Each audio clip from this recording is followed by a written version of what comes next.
When our efforts come to naught, reaching out to others when they need our help ennobles us. It marks us as compassionate beings, which, in a group and as a society, is the most worthy goal. Where one person's strength lies, another's weakness can be healed. We complement each other, balance each other out, and thus get through life in the best possible way without having to be perfect. There are people who find it extremely difficult to ask for help. Then, there are those who can't take a step on their own and constantly need someone to hold their hand and maneuver them through their daily lives.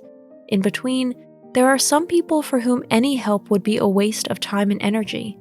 It sounds harsh, but we have listed these types of people for you in today's video. Then you will understand what we mean. If you like our videos, feel free to support us with a thumbs up, subscribe to Psychology and Mind, activate the bell for notifications, and get excited for new videos uploaded every day.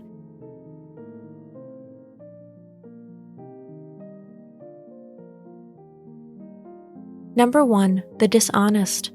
Helping people you can't trust may quickly turn into a boomerang that falls straight on your head. The dishonest always play their game. They continue to pursue this goal even after you have helped them out of a bind. The problem with dishonest people is they will walk over dead bodies if it serves their purpose. Not only will your help not be appreciated, no, it can even be turned into the opposite and dragged through the mud if a dishonest person benefits from it. Dishonest people should be avoided wholesale. Every step in their shadow can become just another towards a certain fiasco. Number 2, the negative ones. People who cast other people and everything around them exclusively in a negative light will not appreciate even your willingness to help. Chronic naysayers always turn good into bad. In the best case, you will be given a bad name for your help. In the worst case, you will be accused of evil or even criminal intentions. Those who have created their own world of envy, hatred, resentment, and frustration will not tolerate a ray of sunshine in it. Building one's empire on a destructive mindset is a sure guarantee for having to make one's way through this life alone. Number 3, the eternal victims. Trying to help someone who, in the final analysis, does not want to be helped would indeed be a futile labor of love. The eternal victims don't want help any more than they want a solution to their problems. The only thing that interests them is to remain in their state of chronic dissatisfaction. For them, this is the only comfort zone they have ever known. If someone were to come along and offer them help out of their dilemma, they would actually have to come to terms with real life and realize that it also has its beautiful sides. But those who want to remain entrenched in suffering have no interest in further development. Offering help to the eternal victims would be like depriving them from their livelihood. They would suddenly be a person without identity and would probably not recognize themselves, so you wouldn't be doing them any favors. Nevertheless, it is naturally difficult for us to watch how many people dig their own graves every day. They are wasting their precious lives by preferring to remain trapped in artificial drama, which is really their sanctuary and their safe cocoon. Number 4, the quitters. Again, the situation is hopeless from the start. Trying to help someone who is used to throwing everything away at the slightest resistance or the first small obstacle is hopeless. There are the born quitters among us. They like to see themselves as losers, but that would mean that they had at least seriously tried to play. From childhood on, someone else has to pull the irons from the fire for them, carry the gym bag behind them, and tie their shoelaces. Unfortunately, this does not change in adulthood. They fail with every project because sooner or later, quote-unquote bad people always come along the way who expect performance from them or want to see a result. They are neither able nor willing to do that. Helping them would be like pouring water into a bottomless pit. Number 5, the unpredictable. Lack of money, addiction problems, aggression, or just not being compatible with other people.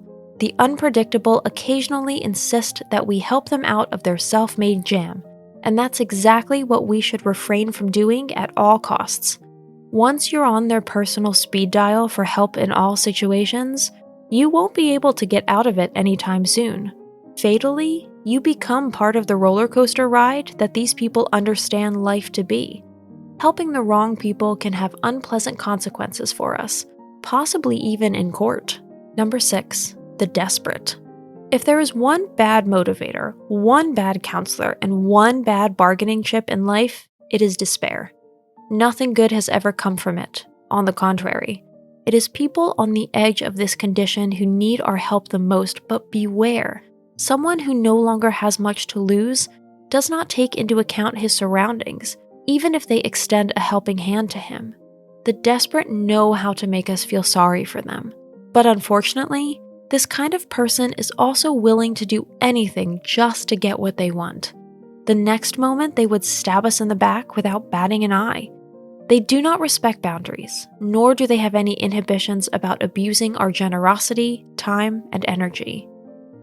Number 7, the self-righteous. Aside from the fact that few groups of people make it harder for us to like them and stand up for them than the self-righteous, what would be the result?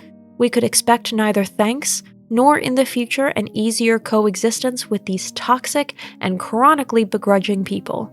The self-righteous know everything better, are experts on everything, and allow no one to exist beside them on an equal footing. Doing them a favor can make them gracious only for a short time, but it can also be interpreted as a sign of weakness, which will direct their displeasure all the more against the helping hand, not against themselves. Those who believe themselves to be omniscient and float through life with their heads held high in this misguided belief cannot do much with outside help. After all, it would be a sure sign that someone is not as perfect as he would like to be. Today's conclusion: don't do it. As you can see, these 7 types of people are character types that are not easy to deal with even under the best of circumstances. If they then find themselves in a situation where help could be interpreted as weakness, there is no stopping them. It certainly speaks well of you if you do not let other people down, but self-protection must always be a priority in your life. Thanks for watching. Did you find this information helpful? Do you have experience with it? We would love to hear from you. Leave a comment below and let us know your thoughts. For more resources about mental health, self-improvement, and psychology, visit our website. You'll find the link in the video description where you can also connect with us on social media and sign up for our email list. Take care of yourself and have a beautiful day.